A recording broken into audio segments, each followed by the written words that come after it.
વડોદરા શહેરની માંજલપુર વિધાનસભા બેઠકની પેટા ચૂંટણી છે. આજે સવારે 7 વાગ્યાથી મતદાનનો પ્રારંભ થઈ ચૂક્યો છે. સાંજે 6 વાગ્યા સુધી આ મતદાન ચાલવાનું છે. નમસ્કાર, આપની સાથે હું છું સેજલ.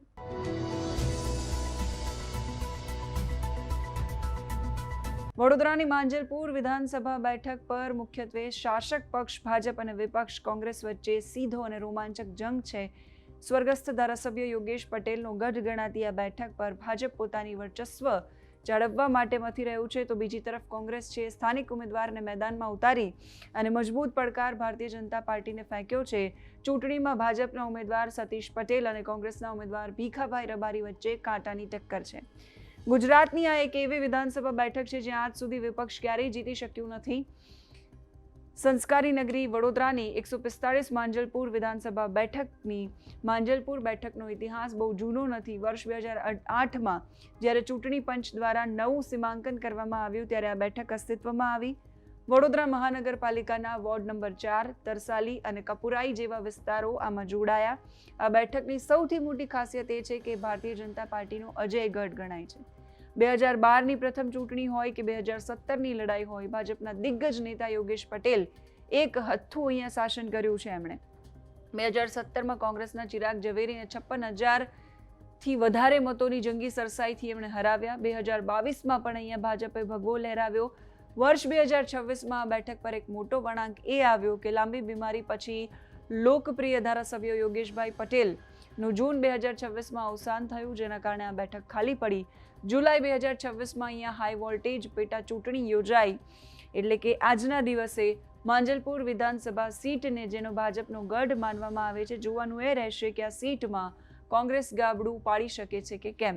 આ સીટ 2008માં અસ્તિત્વમાં આવી અને 2012માં પહેલી ચૂંટણી જ્યારે થઈ વિધાનસભાની ત્યારે યોગેશ પટેલને 67.33% મત મળ્યા.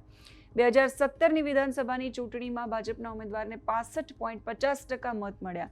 2012ની સરખામણીએ 2017માં ભાજપનો વોટ શેર છે 1.83% ઘટ્યો, પણ 2022માં ફરી પાછો એ વોટ શેરમાં જબરદસ્ત ઉછાળો જોવા મળ્યો. એટલે હવે જોવાનું એ રહેશે કે 2026માં પેટા ચૂંટણીમાં શું થાય છે.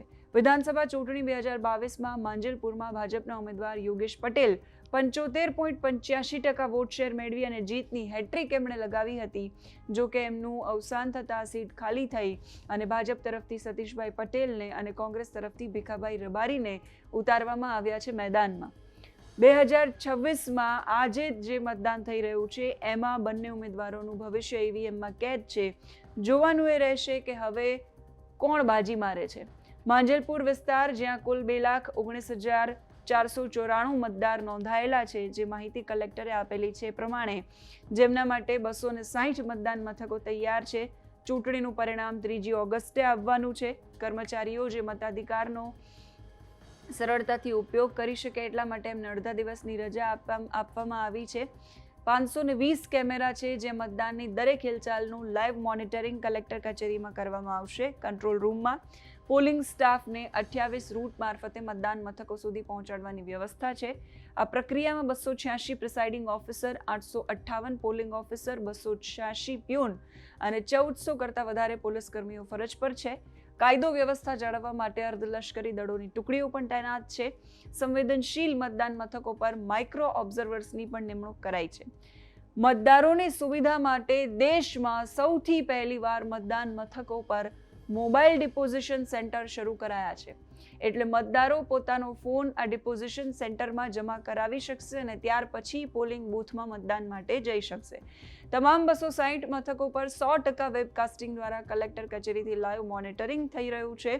બીજી બાજુ ચૂંટણી પ્રચારના અંતિમ દિવસે ભારતીય જનતા પાર્ટી અને કોંગ્રેસે મતદારો સુધી પહોંચવા માટે પૂરજોશમાં છેલ્લી ઘડીનો પ્રચાર કર્યો હતો.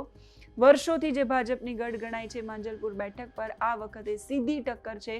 કોંગ્રેસ પરિવર્તનની આશા સાથે મેદાનમાં છે. મતદાન પૂર્ણ થયા પછી 3જી તારીખે ખબર પડશે, મતગણતરી હાથ ધરાશે ત્યારે કે કોણ બાજી મારે છે. ધારાસભ્યના નામ પર એ દિવસે અંતિમ મહોર લાગશે. માંજલપુર વિધાનસભા માટે તમે શું માની રહ્યા છો? કમેન્ટ કરીને કહેજો. અત્યારે આ વિડીયોમાં બસ આટલું જ. નમસ્કાર.